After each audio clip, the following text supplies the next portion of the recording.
What is up, fight fans? This is DJC Combat, and in today's video, I want to make a prediction video predicting champs in each weight class between now and early next year. So basically, who will be champ by the end of the year, who will stay champ going into the first Q of 2025, and, what new champs might we see by early 2025, if not late 2024. And of course, I'm going to go in order. I'm going to go from strawweight all the way to the heavyweight division. So of course, starting in the strawweight division, what I think is going to happen, if you guys have been subscribed to this channel long enough, I think you guys know what I'm going to say. Zhang Weili is going to lose the belt this year, and the person she's going to lose the belt to is Tatiana Suarez. I think Tatiana Suarez is a horrible style matchup for Zhang Weili. Zhang right now is at a different level, and no one else is beating her, but the only one who has what it takes is Tatiana Suarez. She's undefeated. She's unstoppable with her wrestling. They call her the female Khabib for a reason. And Weili's never fought a wrestler like Tatiana Suarez. But not only does Tatiana have the wrestling, she's got the physicality. She's bigger than Weili, might even be stronger than Zhang Weili. And I think Zhang is going to get mauled. We're going to have a new champion. And I think going into early 2025, it's going to stay that way. Because if Zhang Weili can't stop Tatiana Suarez, no one else in the strawweight division is beating her. So I think Tatiana is going to win the belt, and she's going to hold it for a long time. And the only thing that will stop her are injuries. That's it. Like, maybe she'll lose the belt by getting injured and having to vacate the title, but it's not going to be to a fighter. Tatiana supremacy. We heading into that Tatiana reign. Get ready. And then the women's flyweight division, I think Alexa Grasso is going to remain the champion to close out the year. Early next year, though, it's going to be a little bit tricky because Grasso does have some tough competition ahead of her. Erin Blanchfield is still in the mix. Rose Namajunas is in the rise. Manon Fiorot is the clear next contender. But even still, I think Alexa Grasso will manage to stay on top and defend that belt a good couple of times. Maybe I'm biased, but I think she's going to defeat Valentina Shevchenko for a third time. Yes, a third time, because I did score the second fight for her. Then I think she's going to beat Manon Fiorot by decision after that. Or who knows, maybe Manon's going to beat her. Like I said, I may be a bit biased, so take my words here with a grain of salt. But yeah, I think Grasso will defend the belt a couple more times. And then after that, maybe Blanchfield might be able to get the belt from her if she gets past Rose. But I'm just going to say Alexa Grasso beats all. So Grasso, champ now, and she's going to be champ then too. All right. Now, women's bantamweight division, I also believe we're going to see a new champion as well. 2 more new champions, in fact. I don't think Raquel Pennington is good enough to hold the belt that long, let alone defend it more than once. What I think is going to happen here, I think she's going to lose her first defense in October to Juliana Pena. I think Pena is going to become a 2-time champion. I can just feel it. It's going to happen, even if it shouldn't, even if Pena isn't the most technically sound fighter, even if she's not the biggest fan favorite and people don't want it to happen. I'm sorry, guys. It's happening. I just think Juliana matches really well with Raquel Pennington. Even though Raquel, on a technical level, might be better than Juliana, she ain't no Amanda Nunes. Nunes is the GOAT and was a terrible style matchup, had too much firepower, was just too much, too strong, too skilled.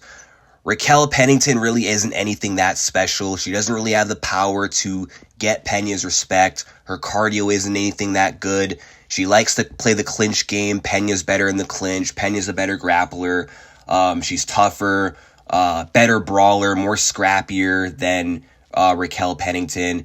So I think she'll be able to take out the champ, regain the title, just to lose it, though, to Kayla Harrison immediately after in the first quarter of 2025. So I think the year is going to close out with the Venezuelan Vixen as the two-time champion, and then the following year will begin with a new champ in Kayla. I just think Kayla Harrison is a bad matchup for Juliana Pena. Juliana can beat Raquel. She can't beat Kayla, though. Kayla is just too much, too strong, too big, too good of a judoka / wrestler. I don't think anyone's really going to be able to beat Kayla. I think Kayla is going to dominate Ketlin Vieira on that same night to earn herself a title shot. And from there, I think she's a lock to get that belt. Although I'd hope Juliana can actually defend the belt this time upon getting it back. I think it will be another short-lived reign. But yeah, that's my thoughts on that for the women's bantamweight division. Now, for men's flyweight, I think Pantoja keeps the belt. He's rumored to be fighting Kai Azakura from Rizin. And I think he wins that because I know Kai is like a champ in another promotion, but he's getting a title shot in his UFC debut. I don't think he's fought the level of competition that Pantoja has faced. You know, Pantoja has fought UFC level guys. Who has Kai beaten? I got to do my research on this guy's resume, but I can just tell it doesn't stack up to Pantoja's resume. Pantoja has proven himself to be a legit champ, and I just don't see him losing his third defense to a guy who's never been in the UFC octagon before. The UFC is literally where the best fighters reside, and Pantoja right now is the best flyweight in the world. So I think he closes out the year as the champion, and then I think to start next year, I mean, that's kind of tough because, I mean, he'll probably fight that Tatsuro Taira guy. If Tatsuro Taira does beat Brandon Royval. If Royval wins, I don't know if they're going to want to make that third fight. If Albazi fights Moreno and wins, maybe he'll fight Amir Albazi. But then also the winner of Kai Kara-France, Steve Erceg, could get a title shot. So, you know, I'm just going to say Pantoja keeps the belt altogether. I mean, he might lose the title in the spring. Maybe he'll defend it like in January against a favorable matchup against one of these strikers, maybe. But then when he fights someone like an Albazi, maybe he'll lose. Or maybe Erceg might be able to win a rematch. I don't know. But yeah, you know what? I'm going to say Pantoja late this year, early next year. And then the men's bantamweight division. This is a tricky one because as of right now, I'm still not sold on a prediction between Suga and the Machine. But all I know is the winner of this fight is going to lose the belt early next year to Umar Nurmagomedov. You just can't stop that Dagestani train. They're all destined for greatness, man. These Dagestani people, they do not play. And Umar Nurmagomedov proved he was legit when he dominated Corey Sandhagen for 5 rounds a few weeks ago. And I think Umar is a terrible matchup for Sean O'Malley. I think he easily out-wrestles him. If Peter Yan could take him down a bunch of times, imagine Umar. Now, yeah, I know that Sterling couldn't take him down. And maybe, just maybe, O'Malley might be able to nullify the wrestling of Merab. But Umar is a different animal, and I think he's a better wrestler than Merab, honestly. And then if Merab wins, I think he beats Merab as well. I don't think Merab is going to be able to Merab against Umar. He doesn't out-wrestle him. He's not going to hold him against the cage. And he's not outstriking Umar. He's not outstriking Umar either. And Umar just might knock out Merab, honestly. But yeah, I predict early 2025, Umar will be the next Dagestani champion. It's going to be one of those situations where the fans, they ain't going to want this to happen. They're going to be forced to cope when another Muslim fighter wins a title. It's going to be another Bilal / Islam Makhachev kind of storyline that's going to take place. Now, moving on to the featherweight division. This is another hard one because, again, I'm not that sold on a prediction between Max and Topuria, But gun to my head, because I'm making this video and I have to make a prediction, I'm just going to say that Topuria is going to beat Max Holloway. I think Max Holloway, he did a lot of work to build himself up to the lightweight division. Now he's got to drain himself by cutting all the way back down to featherweight after all that work he did bulking up to prepare for the lightweight move, which might not be good for his health going into this fight against Topuria. And Topuria is just a different breed. I mean, this guy beat Volkanovski, who beat Max Holloway all 3 times. That's got to count for something. And Topuria isn't no Justin Gaethje. I think it's going to be a really close fight, though, either way. I'm willing to say that Ilya is going to win this fight. I'm going to bully predict Topuria is going to win a split decision. A lot of fans are going to cry robbery, but Topuria is going to earn the respect of a lot of fans because right now people are sleeping on Ilya Topuria. A lot of people are acting like Max Holloway is a lock, forgetting how good Topuria is. But I think Topuria is going to prove himself by adding Holloway to his resume. He's going to have wins over 2 of the featherweight GOATs, essentially. Volkanovski and Holloway. And then early next year, he's going to rematch Volk, and he's going to knock him out again and retire Volk. And I think he's good enough to defend his belt a good few more times. So I think between now and early next year, I think Topuria remains on top. But if Max Holloway wins, which is very possible, he'll probably just go back to the lightweight division because I really don't see what else is left for him at featherweight. I mean, maybe there's a 4th Volkanovski fight, which maybe he could, go Izzy and finally win after losing 3 times to the same guy. But really, I think he should just go back to the lightweight division. But I'm just going to take Topuria in this prediction. But we'll see. I'm not super confident. And then lightweight, I mean, I don't think there's a chance at there being a new champion because Islam is not going to fight by the end of the year. He's nursing a hand injury at the moment. He's got some torn ligaments in his hands. I mean, he's hoping to fight again at the end of the year, but it's not going to happen. So Islam will remain champ to close out this year. Early next year, though, when he comes back, I still think he'll defend his title against Arman Tsarukyan, or if Arman fights for an interim title, he'll beat Arman or whoever beats Arman for the interim title. Makhachev is just here to stay. He's not going anywhere, and he's going to go down as the greatest lightweight of all time.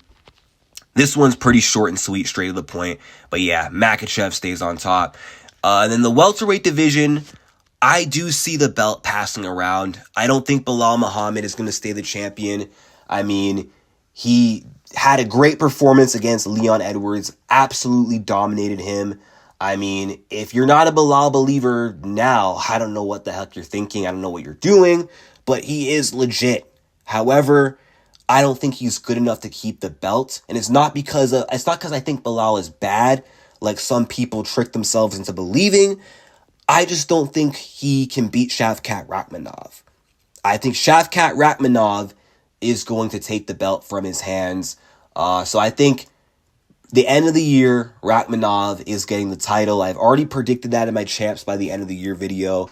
And then early next year, is anyone taking the belt from Shavkat Rakhmonov?